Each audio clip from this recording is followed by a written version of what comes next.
video. That's the best way. Yes. Don't take my opinion for it. Don't take anyone's opinion for it. Go to the source material. And community notes. Yes, and community notes. Community It's notes awesome. is the best. It's awesome. It's incredible. Yeah. Because everybody gets checked. Yes, including me. Yeah. And because community notes, all the software is open source, and all the data is open source. So you can recreate any given node independently. That's amazing. Yeah. That's how it should be. It's total, absolute transparency in every way. Sometimes I get asked like, oh, can you remove a node? Mostly by the left, but sometimes by the right. I'm like, I don't even remove nodes on my own account, nothing. And by the way, everything is totally open. So if I did that, it would stick out like a sore thumb. Yeah. Immediately. Like it's not going to be subtle. That is the best counter to misinformation. Yes, absolutely. Yeah. Like, let everybody look at it and say, okay, here's what the actual facts say. Yes, exactly. Yeah. The counter to misinformation is better information. Not just that, but having it checked in real time by the community. So you have millions of people that can go over it and debate whether or not this is true or that's true. Yes, and like I said, like the best way to understand the truth of things is don't take anyone's opinion for it. Look at the source material. It's like look at what someone actually said, look at what someone actually did, look at the real videos of the situation, and then you'll know what's real.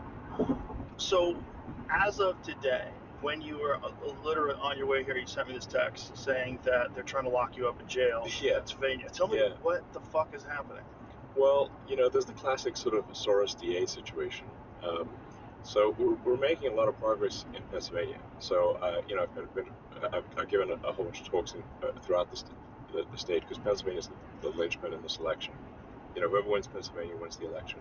So I've been giving talks. And I spent 3 years in Pennsylvania. I went to college in Philadelphia. So it's not like I'm not like a total stranger to the state. I spent 3 years there. And we've organized this petition in support of the Constitution, which I think is a good thing, and specifically asking people to, and we wanted this to be like registered voters in swing states. Like basically, we want to send a message to the politicians to say that the people care about the Constitution because there've been all these attacks on the Constitution.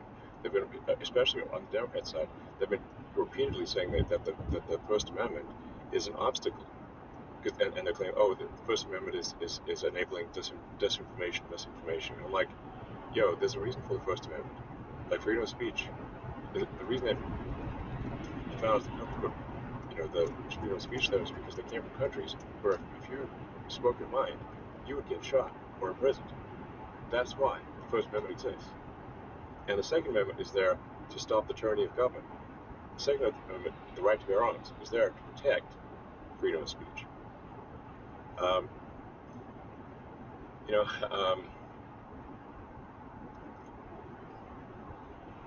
And I've had these debates, especially with people in LA, because they're like, want to take everyone's guns away. And I'm like, yo, can you guarantee me that that we will never have a tyrannical government in the United States? Can you make that guarantee?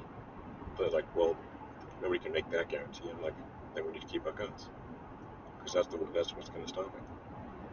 That sounds crazy for people to hear because they think about gun violence and gun problems and gun this and gun that, but that's the reality of the world that we live in, is that tyranny is possible and it exists other places and it's slowly existing. It's slowly rearing its head in the UK. You're seeing, I think the number of people that have been arrested for just social media posts is bananas. It's in the thousands. Yes, several thousand people have been given prison sentences in the UK with social media posts where there was no explicit link to actual violence, but they just said it encouraged violence. Like, well, did anyone actually do anything as a result of that media post? Well, no. But they just and then they have a prison overcrowding situation in the UK, so they quite literally are releasing convicted pedophiles and putting people in jail for Facebook posts. That's an actual thing happening in Britain. That is so wild. Like it's so wild that what people the can't see fuck is going on. And what's insane to me Make is Orwell fiction again. Yeah. But it's all being encouraged by the left. Ketanji Brown Jackson, John Kerry, John Kerry was one of the people who said that he's on camera recently, like